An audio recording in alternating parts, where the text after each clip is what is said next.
Good. Good day. Hi, darlings. Welcome back to Swizzy Says with yours truly, Swizzy Colón.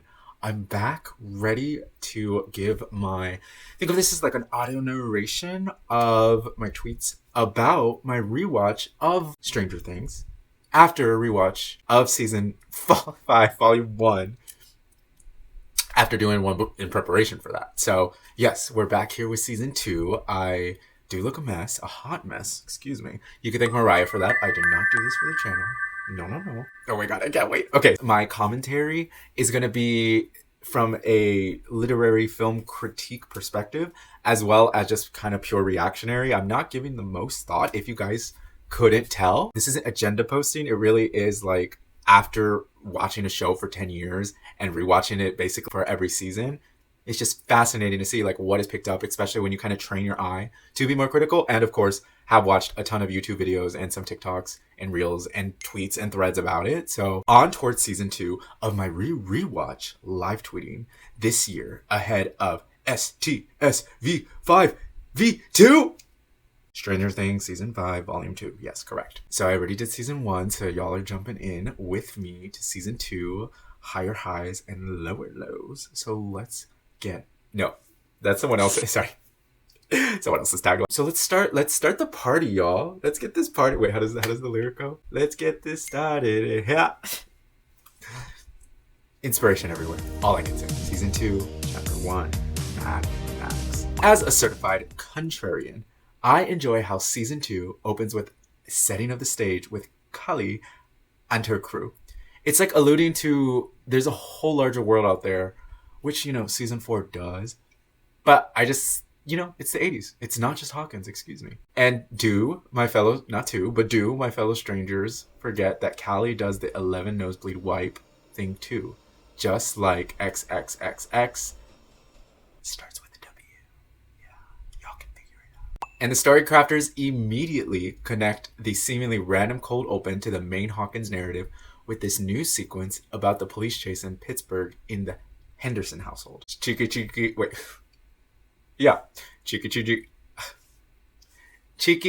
at Stranger Things. Barely into the first episode and the first scene, we see Mike and he's in the fort that he built for Elle. Congratulations, Maleven. Already connecting notches in your belts. E1 plus 16 overall. Remember how I said 11 is a mass murderer? Oh my god. Oh, okay. Remember how I said 11 is a mass murderer last season? Well, Mike is a thief, and you should know that if you support him, stealing from his sister's piggy bank to go to the arcade, shaking my head, get you a friend, a good friend, a best friend, as protective as Mike Wheeler. B1, 5 overall. I definitely Murray came to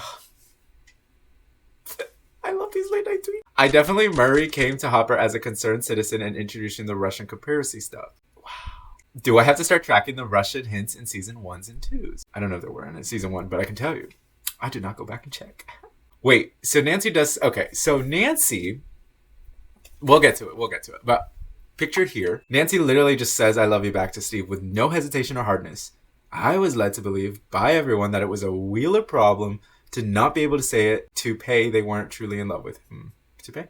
Not to say, to pay. They weren't truly in love with. Where Lucky Joyce works at the Main Street store and not a diner, like every other working class 80s mom. And Bob points out the green pumpkin in the storeroom. After Joyce and Will's discussion about the green firebombs in his drawing, is there a point to pointing out all the green in the show? Or have I just entered into overanalyzing territory? Girls don't play video games. Will Byers. Out here, parroting the patriarchy. Also, Dustin, she's pretty awesome. Mike, you haven't even talked to her. So I'm not counting this as an M.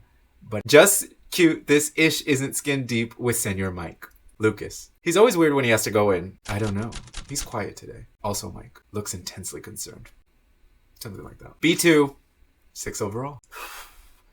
Hop joining Joyce and Will for the Hawkins Lab check-ins is a lovely sign of the solidarity with the Byer clan, in that it's not just love, platonic, romantic, etc. for Joyce, but healthy paternalism for her kids too. And Bob the Brain too, alluding to the fact we know that they were all in high school together. Thank you for shadows. Oh, and Dr. Owens has the first canonical usage of upside down by an adult character. Even though the real ones remember, technically it's the Veil of Shadows. And you know what? Gate and Dustin is valid for this party trick. Keep on hustling, little player. Ted Wheeler. If all your friends jump off a cliff, would you too? If you only knew Ted. Also, Ted says here, if you were my team, you would have been benched, kicked off, which some Violet people cite as saying Mike plays for the other team. I'm not counting it, but it is interesting. Like, as people build a case, it's interesting to see what they cite and how it can be interpreted. I don't know. There's just something so heartwarming about Barb's parents. The mom, she's so pretty and played so sweet by her actress. And I don't know why after product placement, why after Steve says obvious product placement, this man's heartwarming grinning nods are so funny to me. Mike calling Elle for 356 days straight? Congrats, M11. Another one bites the dust in y'all favor. E2 plus 17 overall. I do buy that Will complaining to Jonathan, who also used his Will voice unsuccessfully. So Jonathan also has a Will voice. Noted. After he used it unsuccessfully, everyone treats him like he's gonna break. Dustin, Lucas, Mom, you, except Mike, is another positive for Byler. I think, you know why I wanted to include that?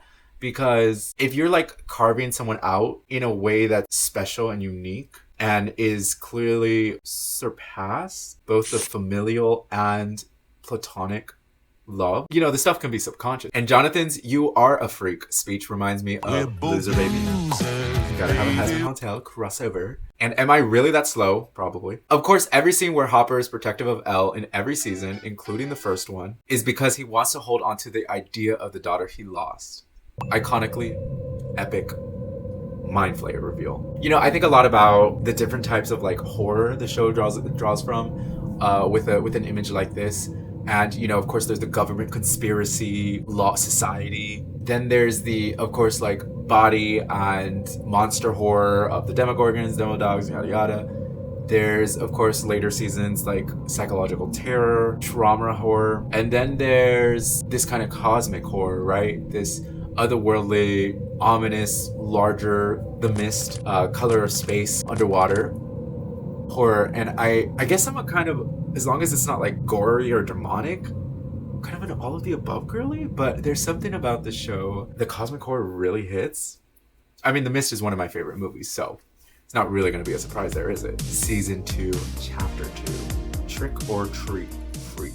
Okay, so this is a flashback, right, to after Season 1, when 11 transported herself with the Demogorgon into the Upside Down, which the question stands, so it's not a new question. I just want to reiterate, like, did she know that was going to happen? We don't really see her do that again. So 11's in the Upside Down and only calls out for Mike, like Dustin and Lucas didn't do anything for her. Ov's Mike did a lot of the heavy lifting, but girly, give some credit where credit is due. So tunnel vision, that girl. Another 11 moment. E3 plus, 18 overall. The Russians are then mentioned again. As the government raids and interviews the Wheelers, Karen asks what if they come back, officially adding as R3. So, can't wait to find R2 and R1. And Mike and Elle see each other in the window and look longingly / protectively of each other. I really do get it how it started at 11. I do. Y'all are not crazy. E4 plus, 19 overall. Michael! My queen! Can't spell America without Erica St. Clair. She has arrived. I can't wait till I get the correction. It's actually Erica Sinclair. Are they saints? We find out in season 5. No, they are not.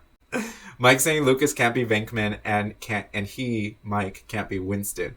Not just a thief, but a casual racist? Let's just pretend to be stupid teenagers together. This quote from Steve to Nancy, as she's bugging out about Barb, is both healthy and unhealthy. A bit of escapism is good to combat fixation and idolatry, but it can easily cascade into denialism. So no Steve point, but he gets one for the earlier dinner scene going with Nancy, which Steve's a great guy. He is. And, you know, it calls back to the, like, let's go to the cinema and just check our brains at the door for a couple hours. Like, it's not that it's like a balanced amount of health if I think about it, because you can't have your brain on the entire time, but that's not what he's saying, right? It's just, let's take a beat. S1, 10 overall. Okay, question for y'all. When we find out Eugene was black, did it recontextualize for anyone else that Meryl, the other farmer, was being low-key racist? So this is in regards to the pumpkins and how they're all like spoiling, and Meryl was going in, he's poisoning my fields, this guy is terrible. Like, you have beef with that one farmer of all of y'all in the area? Like, y'all ain't all suffering through it? If there's racial subtext in the series, it's stuff like that that's evident. And that's what I'm calling it. You know, I could have put the R's for those, but we're not tracking every little thing. P.S. Maybe the pumpkin was green to signify that they are sick. Color theory. Not just a theory. Do we get more points if I hit them all at once? Billy is an awful, racist, shitbag character with no redeeming qualities. Not even his perceived attractiveness. But man, was that a relatable game we all played when driving, especially in LA. Strollers were always more, of course. Okay, but why is Lucas' scream so funny? Caleb committed to it. And this starts Mike's whole arc of hating on Max for why? She's not vying for Will or threatening anything in the friend good group. He literally being like, ill girl, silly boys and children be weird. And yes, it does count. We'll see it with Elle, but I think it's interesting that subtextually set up that this girl is replacing Elle. Is it just because she's a girl? You know what I mean? Like, she even calls herself Zoomer throughout the season, and that's cute. It just seems like she's nothing like Elle, you know? And for the record, this cowboy child is the cutest kid we've seen on the show thus far. Don't think he's ever beaten. This sequence is genuinely terrifying.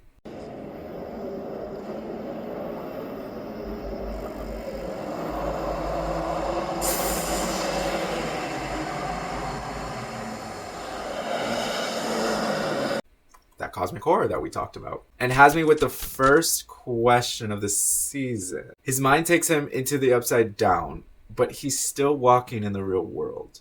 And he's not walking where Vecna is walking in the UD. Je suis confus. Oui, oui, je m'appelle Joseph. Mon ami, s'il vous plaît. Ah, de rien. No, but seriously, it's like, why is... Like, he must just be in a trance. I think that's what it's meant to be. But his consciousness is transported to the upside down. And the Mind Flayer, when he gets him later, is physically going into him in both realms. That acrobat in the fleet must be potent stuff, you know? Veil between the worlds is thin. Yes, indeed. As someone who saw no Byler anything while watching the show over the years, even just before Season 5 Volume 1, and only witnessed it after Season 5 Volume 1's epic finale, this scene, I'll just say, get you a friend. A good friend. A best friend. Like Mike Wheeler for Will Byers. Literally so protective. Like, no, this is mine. I was here for him first, and y'all weren't. Like, why would I trust you with him? And home is Mike Wheeler's basement. Even though homeboy feels comfortable at the Byers as well. And then they say, we can go crazy together. 2 points for Byler. 1 point from 11, since Mike mentions Elle would understand in this scene as well. So E5 plus, 20 overall. And since y'all know I am anti-Jancy and proud of it, let me not just be negative, but positive too. I'm pro Jonathan and Samantha. Janantha? Samantha? I like Janantha better. Janantha. Homegirl would have gone as far as he wanted in any kind of menage a deux. But he was pining over a girl in a relationship. Talk about being distracted. And that same chica, that girlfriend in that relationship, called Steve bullshit as he was looking out for her. Like, that's the thing. Like, I really want to see some feminist or rad femmes or misandrous be like, Steve had no right to tell her to stop drinking. And it's his fault that he dirtied her dress, costume. And it's like, with everything we got going on with like rape culture and patriarchy and taking advantage of women, it's like one guy on screen say, like Austin Powers, saying, no, babe, you're too drunk. And we're supposed to think he's the best. Like, I need to go back. I need to go back into the archives. I need to see how people were thinking about Steve then, because it's really hard in this first and second season not to think Nancy is the problem. And no, I will not be getting into parallels between a one-wheeler and another in their relationships. No, not yet. Yeah, so legit, as he was looking out for her, legit trying his best, and she sighed. Yes, Jonathan did a good thing taking her home, but it was still creepy, like taking her clothes off, like putting her in bed. Nope, Steve gets the point. S2, 11 overall. 11. Season 2, Chapter 3, The Polywag. I don't give a flying fuck about Steve versus Billy. I don't. I'm really surprised. I'm actually I wrote it down. I'm actually shocked at how much I gaff about Billy. Besides generally being off-putting, as is intended, a necessary third act villain. Kind of like Steve. Well, we'll get there. Steve lashing out at Nancy. The big "you can't say I love you" scene. Just awful all the way around. But just dumb teenagers as well. Like, that's the thing. Like, a lot of these relationships are teenage high school years. I guess this is the 80s. So yeah, I guess a lot of people did end up with their high school sweethearts. Excuse me. Some older kids were bullying Will. Bob. Was it the Zimmerman brothers? I'm going to kill them. Considering real world association with that name, I gotta say, not that name. That's crazy. I don't believe in coincidences. Probably like the 125th thread or tweet.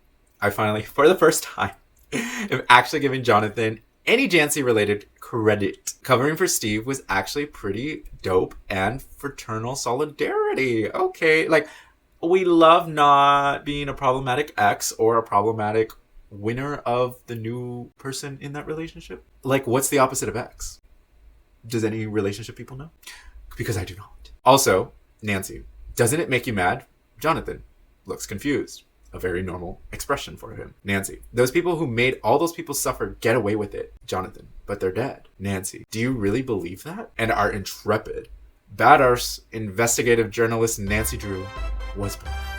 I do like her, like, mystery science theater investigator Daphne ass arcs. Yeah, the Mind Flayer might be my favorite antagonist in this series. The way the show creators rendered it in so many ways, just incroyable.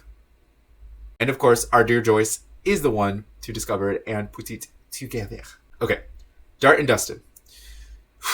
Dude, first of all, like, has in his own room a real life, living, breathing turtle we never see again.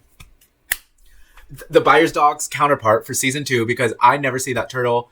I should have been paying more attention to look for that turtle, because we never see it again. Who he just evicts from his tank. And a family cat that his mother is petting in every scene. And he chooses to, I say protect. No, he does protect. Like, protect, dote on, care for, love a scientific anomaly because he discovered it and gave it chocolate. Like, that's the thing. They're kind of teenagers, but still kids. You know, that transition that I guess the world just beats out of us way too fast. So I'm not going to necessarily, like, I'm just kind of placing in perspective that he's a dumb teenager, stupid kid. But I maybe it's a criticism of the show. Like, I'm really upset. It's not like he's ever lacked for an animal presence or, you know, maternal instinct in the home. But he is an only child. I think a lot of Dustin's problems are that he's an only child. His mom lets him get away with way too much. Lucas, okay, because for example, Lucas being annoying in season 1 made sense. Conflict. Get over it through character building. Okay, great. Dustin's protectiveness of a potential threat from the Upside Down does not.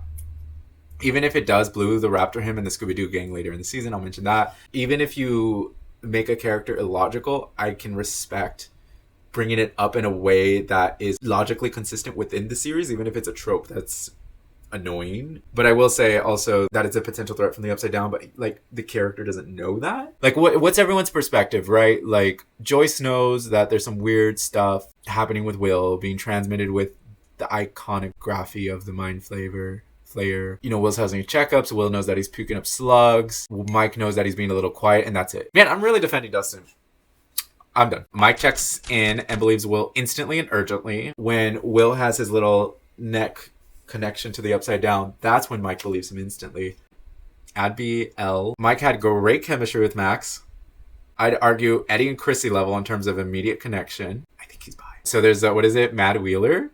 Low-key a shipper. Low-key. Not my favorite ship, but low-key. Elle breaks out of the cabin after like 355 days or whatever. And of course the moment, like, I'm surprised I didn't hate this like contrived ass rom-com trope earlier, like while watching it, because it is actually kind of annoying. Naughty girl, E6 minus. Oh, I'm adding a minus 21 overall. And Mike is the first to notice that Will is absent and first by his side. Absolutely BL. The jump cut of AV Club is canceled.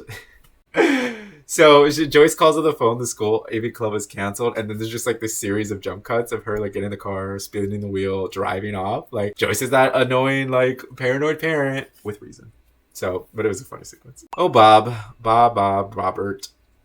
Kudos for Stranger Things for subverting the standing up to bullies trope in a devastatingly scary way. Season 2, Chapter 4, Will the Wise. After the hackneyed attempt at disclosure for Barb's family. Was what y'all doing that urgent? Skipping class, calling on the phone? No. They called Barb's mother and why do you, like, that's what I don't get. You skip school, but then you're in the park, but then it takes all day? Anyways. Even though Dr. Owens works for the shady government org, him showing Nancy and Jonathan the gate, in addition to taking care of Will and disclosing with Chopper, made him more likable and trustworthy for sure. Also mentions the Soviets not getting an advantage. R4. It is ironically humorous that Billy is the most implied racist in the show, and yet he's from California. Listen, I'm from California. Not in the 80s. Not in the 80s, to be fair. The only other ones I can even light a candle towards is Mike and Meryl. Like, it's hard. And it shouldn't be. Well, listen, Welcome to Derry, the show is not, okay? And Lucas smelling himself and hitting himself like, oh, shit. Just another good character beat. Pictured. Joyce realizing this Wheeler kid is in love with her son. JK. Just another Mike goes out of his way to check in on Will and refuses to really know for an answer. Just great typos all around. BL. I'm done. This is what I get for taking everything at face value and why I'm rewatching everything. Because Nancy planned, Jonathan helped, I'm sure, this recording plot from before the phone call to Barb's parents, of course. I'm sorry I ever doubted you, Nancy Drew. Complimentary. Because she knows they're listening, right? So she calls, Bob's mom gets intercepted. She knew they were going to get intercepted by government agents and taken to the lab. And then she low-key interrogated them as just a little girl because they never checked her bag. Interesting. She had the recording device. She must have turned it on, got all that juice, and returned it to Murray. Excellent plan. 8 out of 10. Yeah. 8.7 out of 10. Well, it worked, so 10 out of 10. Also, this quote is foreshadowing. Will make the laboratory burn. Is that what happens? Well, so it gets shut down at the end of the season, but I swear we go back. I don't actually remember seeing the lab in season 3 because it's all at the mall. Season 4, it's all the cracks, the Vecna house. And season 5 so far has been the radio station and the Upside Down. So maybe it's not foreshadowing. Maybe just another little rabbit hole I got distracted by. That's great. Season 2, Chapter 5, Dig Dug. This is an episode. Full. And yet another Byler scene. This one, the first I noticed Mike's Will voice. People on YouTube have said it appears earlier. See, I'm not the best to track at that shot. And it ends with a hand grasp. Season 5 parallel of how Will has powers and can use them. So yeah, he's like, oh, you're a spy. You can use that against him. Like, what an encouraging friend. Good encouraging friend. The best encouraging friend. BL, gonna say some more Byler-ish, but then the last frame had me cacking. Will wakes up. What's wrong, babe? Will, like you're here. Provided without further comment. BL, so I finally realized, it took me 5 episodes. Well, all of season 1 and 5 episodes of season 2. Not me calling this family St. Clair all month. Mr. St. Clair's actions to do when he makes his loved one, his wife in this case, life mad. First, say I'm sorry. Second, buy her whatever she wants. Third, after being asked by Lucas, what if she's wrong? Son, she's never wrong. Let's see if any other couples follow this strategy. Do you guys know which one? Do you know which one?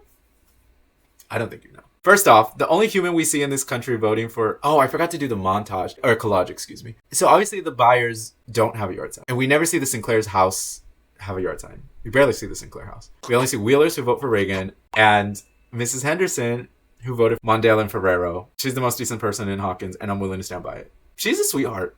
This actress played her like a sweetheart. I have nothing bad to say about her. She deserves...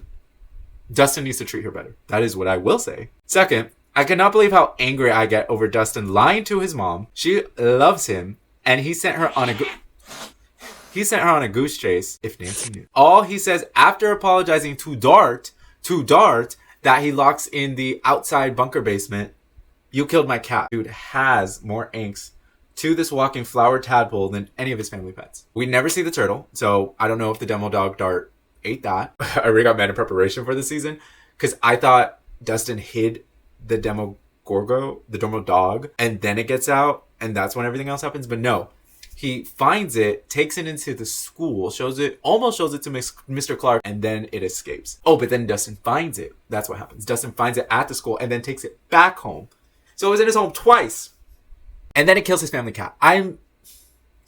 It's just the fact that I really don't know if it's a character problem or the way it's written problem, because this man shows no remorse. Like, I get it. You're panicked. Like, when you do something wrong, you get panicked and you get, like, tunnel vision. Like, how do I cover this up? So maybe it's not written bad, but it's just so frustrating for me as someone who loves pets and animals are innocent that he shows no remorse. And he shows more remorse to the animal that killed.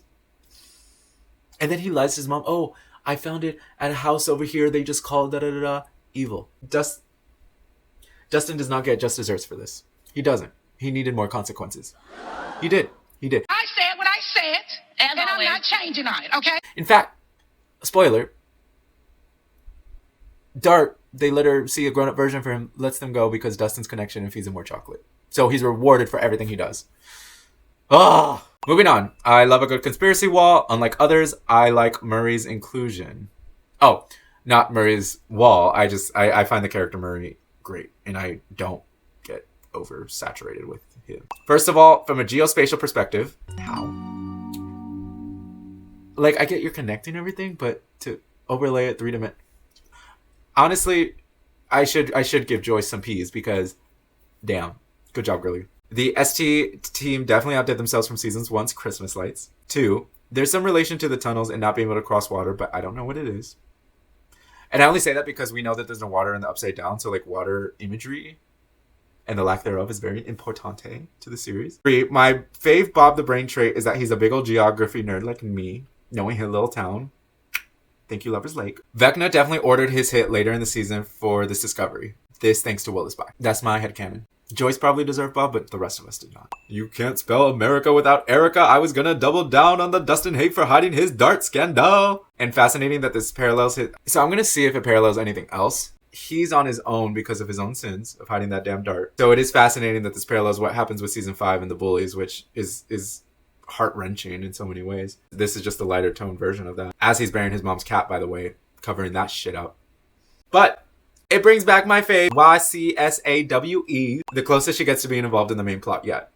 Like, Dustin was radio blasting, and I wonder, because I haven't read the director interviews, the show creator, like, after hour shows, backside, but I do wonder if, like, her little snippets in this season generated such positive feedback from fans like me that they wrote her a bigger storyline in season 3, and 4, and now 5, which I'm grateful for. It really is. Like, if I had to do a ranking video, which I probably will do, or like devastating battle royale, Hunger Games shit, like Steve or Erica, that would be so hard. Or the librarian from season 1. The way Dustin just takes charge of demanding Steve to come with him, who was going to apologize to Nancy for he doesn't know what, as he's right, even though he's the first character we see abide by Mr. Sinclair's love life advice, is so endearing.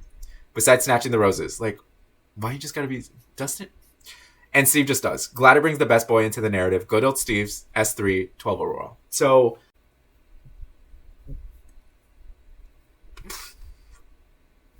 single parents do amazing work. And single moms, God bless them. I wonder what in the Henderson household has transpired that this mom loves him so much and lets him get away with so much. I'm gonna get to that later. That he's just so rude. I think every kid needs a sibling. I'm sorry. Because I think if he had a sibling, his kinks, his rough edges would have been smoothed out. Because you know what? Iron sharpens iron. It sure does. It sure does. And I'm just so proud of Steve. I love that man.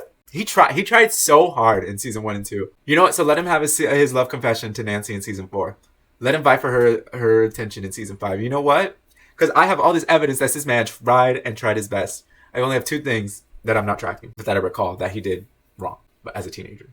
He's just like a prototypical jock, self-centered character, and he's not. Ugh, I loved how they wrote him. Okay. Just Adorable Face by Lucas for Max. Nervousness, hope, shyness, reconciliation, all in one face. Good actor. Good actor. Even though he doesn't get democratic consent from the group, being honest with Max is a great character's beat. Lou Max for life. A hundo P. They deserve it. You know why? Also, I never mentioned this in my tweets, but I'm a big fan of interracial couples. I am. Love to see it. Loving versus Virginia, correct. And that they did this in a show set in the 80s. Just eat that up. So highlighted by a very cool sequence here in Hawkins' lab, I have questions. Yeah, so it's really cool when they light the Bunsen burner and all the Mind Flayer particles go up. Question 2. Welcome to my courtroom. Why the tunnels? Why the tunnels? Je suis confus. The vines are all in there, and the vines are just an infection from the gate opening under Hawkins' lab. So if that's just it, I don't want to overthink it. And then question 3, why the demo dogs? But why the dogs? Because we don't really see the dogs in later seasons, if I'm recalling correctly. So like, it's implied to be like an evolution. Question 4, why do flames hurt the vines as shown by Hopper earlier in the episode, but activate the Mind Flayer particles? Is this scene just saying like this is them hurting? Because it feels more like they're waking it up. So this is like one of the least quite important questions. And then question 5, do the spores sprayed in Hopper's face ever come up again? Because it's implied like, oh, everyone's wearing hazmat suits in the first season, but then he's like, it sprays right in his face, he's sick, he gets trapped, like all these things, and it's like, doesn't matter. It'd be cool. Okay, now to Elle's little adventure that has been sprinkled out throughout this entire episode. Her correcting the truck driver because that's what Hop did with the same kind of numbers, but she doesn't understand the nuance of numbers. He's like, whatever, 515. He's like, and she's like, 515. Too cute. 515. And sure. Millie, MBB, perfect.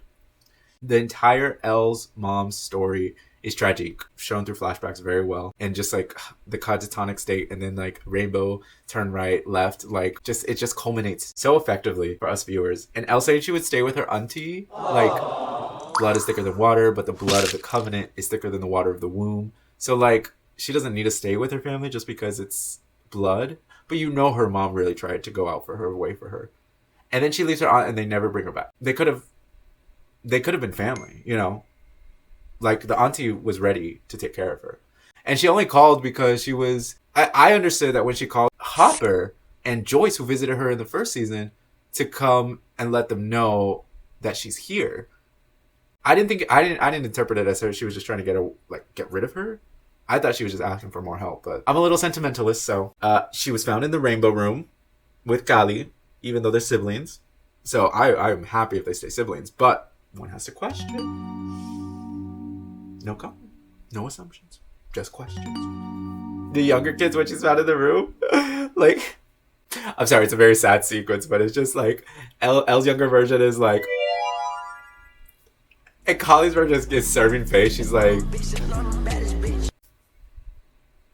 unintentionally funny. I called it. There it is. Unintentionally funny. And phenomenal acting moment by Little Snappy. Just screaming as the flames are being afflicted against the vines that he's connected to. And everyone's like, no, don't kill Will. He gets out of the car and he's like, Mom, you shouldn't go, or I'll go with you. And she's like, no, stay in the car. It's not safe. Like, these seeds were planted for season 5. And when you rewatch the series, you recognize that stuff. Correct. Season 2, Chapter 6, The Spy. You know, as the show does a great job of visual storytelling with the sexism of the age, with moments like Joyce asking the doctors what they're going to do, and they're all silent and all just dudes. Dads who are involved in their children's lives, and parents of any gender who are involved in their parents' lives, be just as good as any mom. And some moms are not maternal.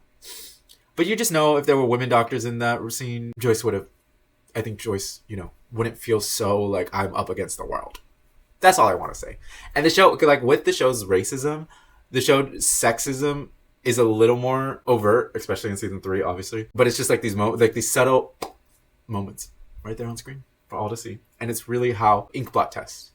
We all see different things, but there's some facts, there's some truth to all this. And while I loathe Murray getting Jancy kickstarted, first of all, he does clock them well. He does.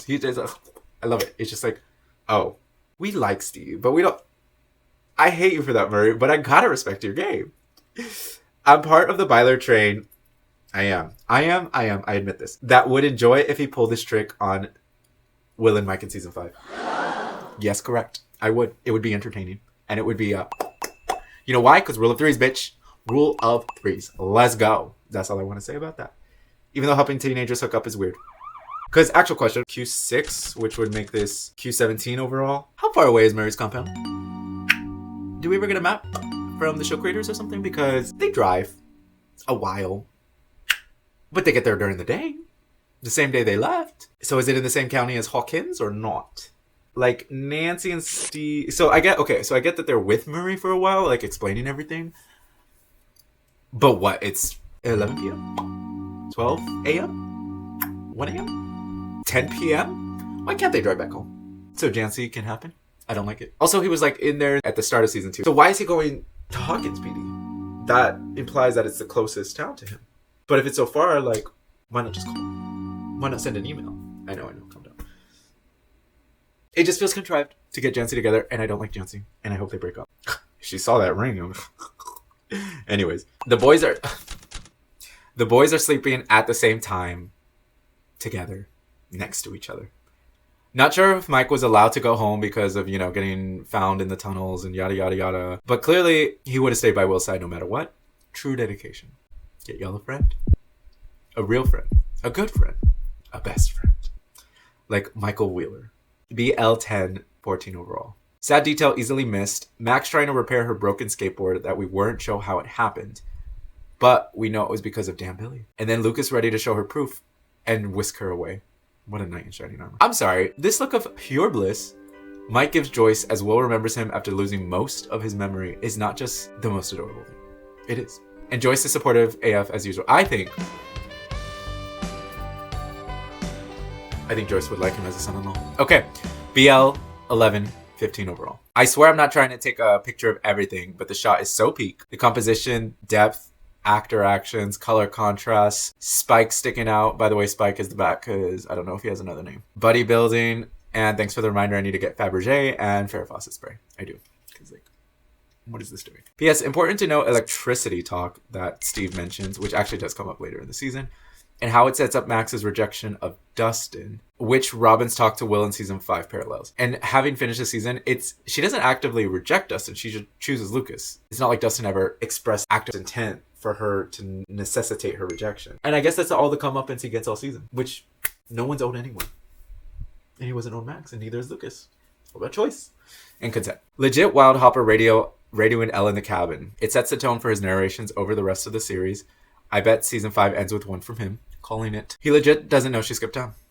Dustin's look of absolute delight when Steve says, this junkyard, this will do, is all of us getting Steve's approval. That'll do. It goes down in the junkyard. Always goes down in the junkyard. In the Hawkins junkyard. In this scene, starting to notice that Lucas is always positioned as the lookout, the scope, the sniper, as he says in season 5. Old Steve Harrington agreeing they might not be into Cal that much, the demo dogs, since they're not responding to the bait. Willingly and bravely approaches the visible demo dog with Spike, the bat. A true hero. S5, 14 overall. And though Will unintentionally leads multiple people to their deaths since he's the spy and he sends those Hawkins guys down into the tunnels to get killed, he was a hostage.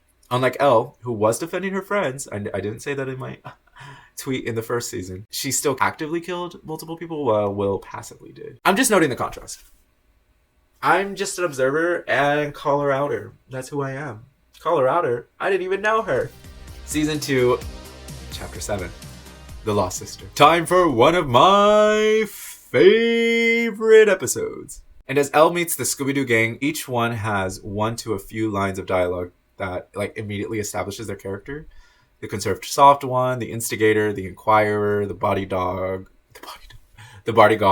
and the attack dog. So sad, she leaves her auntie and mom because they called the cops, which would bring Hopper back into her life. Another liar. Oh, that's why she really leaves, yeah. Yes, Callie and her crew are bad for manipulating Elle into killing folks. But yes, it is necessary to show Elle to tap into her emotions to use her powers. Also, it's important for Elle and for us as viewers to see Callie as a reflection of the trauma and abuse that has happened to her and a foil to what Elle could become if she gave in fully to her emotions of anger, emotions, and revenge journey. I think this episode also gets such a bad rap because Elle does little criminal acts, which the fan base doesn't love. They obviously want, people want their characters, especially this young, to be written as pure, virtuous heroes. So, I get this episode happened as a big cliffhanger in the season, but it's different. And I'm more amenable to big swings and risk in storytelling like this episode is. Because question... I'm going to stop counting them because I don't know what question it is. Ray, the former Hawkins lab employee, reveals Brenner is alive after we see him get mauled by a Demogorgon. So Vecna wanted him alive. Question. So why would Brenner do that post-mauling? Why would he keep in touch with this guy who's retired? And what was he doing all this time until season 4? So now I don't know if it's implied that Ray was just lying Or my questions still stand. That scene where they move through and the police move through them is legit such a great sequence. Season 2, Chapter 8, The Mind Flayer. I know they're bad guys. I know. But damn do I feel bad when all the scientists and Hawkins employees get massacred at the lab. Not an unusual occurrence at that facility. I'm always finding myself in scenes like this across movies and TV. Just run a little faster. Just do something different than what I've already seen you do. So you could escape and live. Especially to the elevator cohort. I don't know why the elevator cohort, like... Because they're just scientists, you know? Like, they're bad, but the pursuit of knowledge? I don't know. It just... They all felt like such people.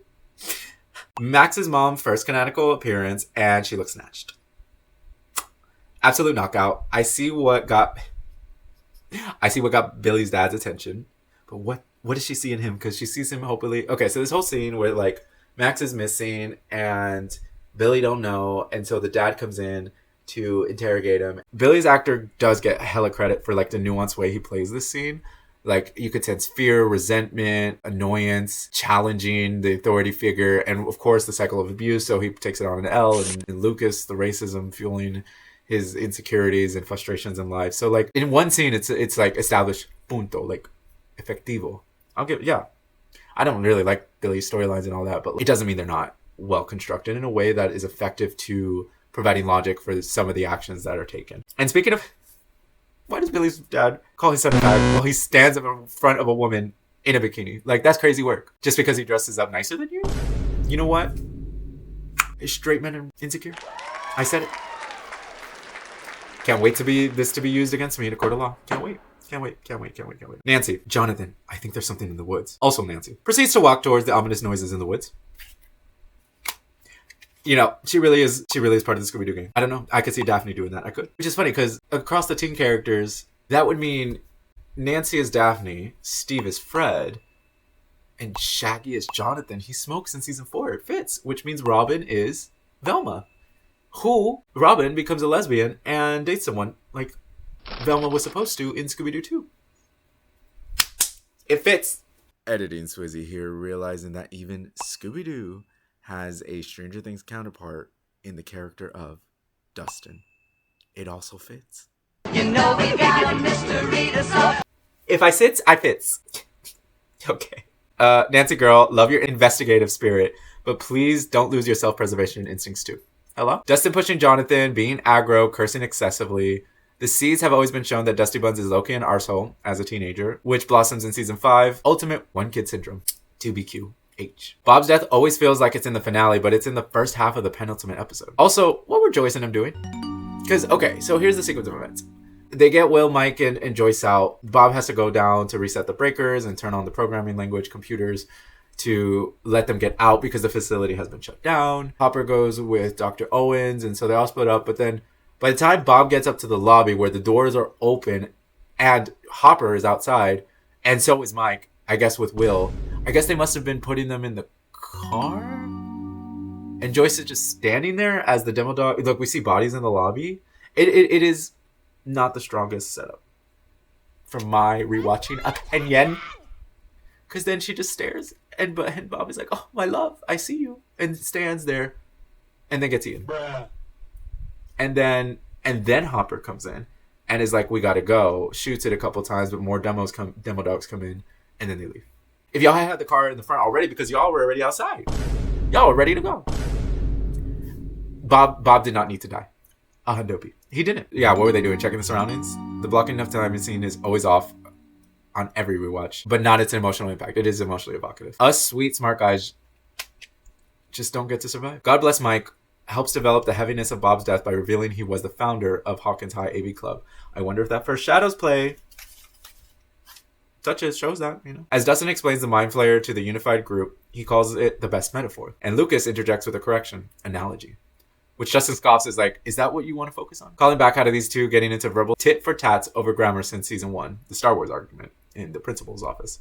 So now I gotta like keep a lookout. What else are they gonna semantically argue over? Nancy, who mind you has had sex with Jonathan at this point, I'm not even sure if she officially broke up with Steve, but they're definitely not acting like a couple, says genuinely that Steve was pretty cool for what he did for the kids. So you remember how in season 1, she says, Jonathan says something about a nuclear family, and she's like, yeah, screw that. And he's like, yeah, screw that. But she loves here that Senior Steve took care of them kids. And we know in season 4 he wants fall. Or 6. So, Nancy, what's up? You gonna be with the creep or you gonna... Okay, sorry, I'm going off. Coming back. Steve the mom activated. Just everything about the scene. Lighting, acting, lack of soundtrack. Some of the best in the series. Also, March 22 gate, Will's birthday. This is where Joyce reveals that his birthday is March 22nd. We will come back to that in another video. And Mike has his It's the Best Thing I Ever Did asking you to be friend on the swing set. And Will's first word to Mike is yes. Well, L's was no. And the Morse code of it all, which, like, you see it, Hopper doing the radio and then the kids, like, writing it out. Always got to spell something in that Bayer household. Was great. Just great. But it is a BL12, 16 overall. And, of course, swinging back and forth, like, Bi's do. Biphobia. Cute Malevolent moment, cute. Mike and Elle's smiles were cute as they reconnect as she just shows up at the cabin after killing the demo dog through the window. First points on the board for them in over half a season. Also, I'm in Steve's brain. I know this because I'm sure Joe Curious, he was acting him because you have to prepare for what your character thinks, even for things that are not scripted or shown. And I'm sure he's like, who is this? He must be thinking that because, you know, there's always the things that could have been said off screen, like soft canon, that are like logically. But okay, let's see. So Steve was not at the school in season 1 when Elle went in the salt bath, right? Nancy, as I already complained, and Jonathan run off and go back to the Bayer house, which is where Steve goes and has his first encounter with anything upside down related with the Demogorgon and saving their asses. Again, by the way. And that's all he's seen, right? So, like, even if everything they told him, did they tell him about the bat? Which would have had Elle in it, right? Like, probably not, because with all the signatures of the government organization. So I don't think Steve knew. That's my point. That is Mythic. Season 2, Episode 9, The Gate. Just the entire sequence of the kids reuniting, Elle ignoring Max, which I hated. Like, you had this whole sibling love bonding exercise with Kali, even though it ended not the best. So I'm just thinking about, like, how her relations with other women are. And just because you saw her flirting electricity with Mike, I don't like the character. I don't like the character in that moment. I don't. Mike yelling at Hopper, to Hopper pulling him in for a hug. Great. Another great Malevolent scene and peak Hopper. Hop is the show's pinnacle example of does the wrong things for all the right reasons. First appearance of the Karen Wheeler's bathroom that was used to great effect in season 5. And yes, I do hate how the cover art of her book looks like Billy. P.S. The fact that Billy... So he comes over and flirts with, like, Karen Wheeler to learn that they're all at the Bayer household. And as he opens the door, he's like, yeah, I had to go... I asked Lucas's mom, or I asked Sinclair's. So I know because he hates black people, he must have been livid at seeing these successful black people living their best lives. And I relish that. I did. As the group splits up as usual, Steve even says, I may be a shitty boyfriend, but turns out I'm a pretty good babysitter. And then reassures Nancy, it's okay. It's okay. And she's feeling, oh, me. I don't hot, caring, attentive, tries his best, admits when he's wrong. What is wrong with Steve from Nancy's perspective?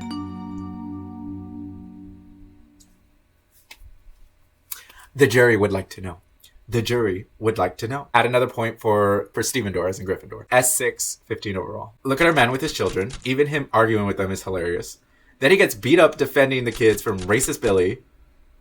He does not go down without a fight. And Max winning and threatening him with, like, you're not going to bother me or my friends ever again, right? Loved it. All points to King Steve.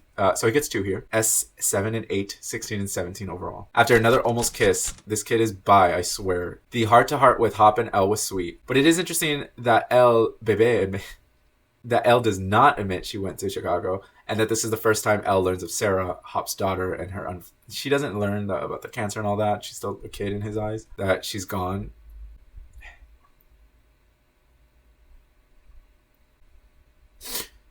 Beautiful. P.S. I am intrigued that Mike didn't go with Will, but Nancy did, and Jonathan and Joyce, to get rid of the possessed Will. Jonathan is such a sensitive boy. One of the funniest moments in the show.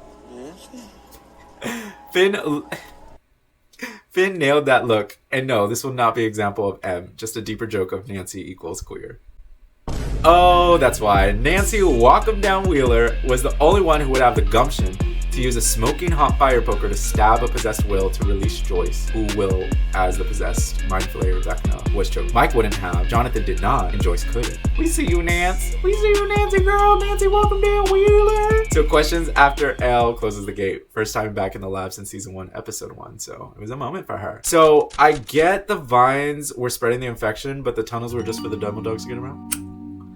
Even Dustin gets sprayed in the face with the pollen, but nothing happened. So I'm just like, why? This is like the egg all over again, which the egg is never addressed this season. Why have the spores spitting in the face if it doesn't matter? Like, I would have written it so that the people who got infected by the vines and the spores this season were the ones targeted by the Mind Flayer coming into the real world in season 3, which is so disgusting and so effective. It's just infection. Like, it doesn't feel like there's any purpose. More notes. Steve even gets his bat ready to protect Dustin in the tunnels, even though the demo dogs run past. So, like, even though they survive and there's no fight, man is a hero. I'm sure there's a counter out there for how many times he could have died, but he gets another point. S9.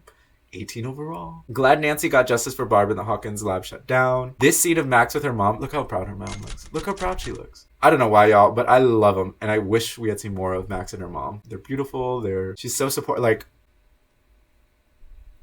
I like Max and her mom. The fact Mrs. Henderson announces that Dustin's right is here, as he openly cusses in front of her, is just the cutest because it means at some point she has met Steve. Like, I don't think it's just like, oh, she gets a right. Well, maybe. I mean, the parents in the 80s don't care, as shown in the show. But it's in my headcanon that she met Steve and she approves of Steve as like a mentor figure for Dustin. And he needs it, clearly, because homeboy mouth needs to be a little tighter. It's just adorable. Another one on the Steve counter. Why are you surprised? S10, 19 overall. Not Will looking for Mike's approval before going to dance with a girl who called him Zombie Boy. And there were 2 looks. It's not pictured. I didn't do the video. It was like a double take. Like, well, and then Mike has to tap him twice to go. Once your eyes, realize, And then Mike looks despondent after. BL13, 17 overall. And Nancy was so real for this, rewarding Dustin. Braver than I, Henderson. He went up to other girls and was like, shall we? I don't like how he treats his mom or the pets, but he had bravery there, correct. And I just love both their hair. Thank you, Steve. He should get another point. It's such a, and they're smart. Nancy doesn't treat Steve well, but she's a good one. She is. And yes, Elle showing up back is a final key moment from 11. And no, I cannot get over how talented the show creators and production team is to bring iconic scenes to life with a haunting image like this. Do-do-do-do. And we're done. Oh my gosh. I saw no Vecna hints as well in this season. I think the criticism about the season is a little more valid because, like, even just the one Demogorgon coming through, like, and like pushing the wall and kidnapping Will, like, it was just so much more effective than just like the demo dogs. For why? Like, you could do all this stuff, like the Massacre at the Lab was like haunting the demo dogs, going in the tunnels, like all of that were like good set pieces, but it would be nice to not have these questions and like for everything to serve a purpose. And I'm not sure. I'm not saying that. I just want to say I'm not saying that. I'm sorry. It was a mess as usual. I tracked a lot. The totals for everything I tracked over here. And I want to say more about them next time because maybe I'll just do it at the end, like as a series total. So thank you for everyone who got this far. Amazing. I appreciate you joining me on this journey. It's so fun just watching the show and like being able to like join the conversations align about this. So feel free to do that in the comments, like the video for the hard work I did, and subscribe so we can finish this rewatch together ahead of season 5, volume 2. I've been Swizzy Colón. You've been watching Swizzy Says. Thanks for watching.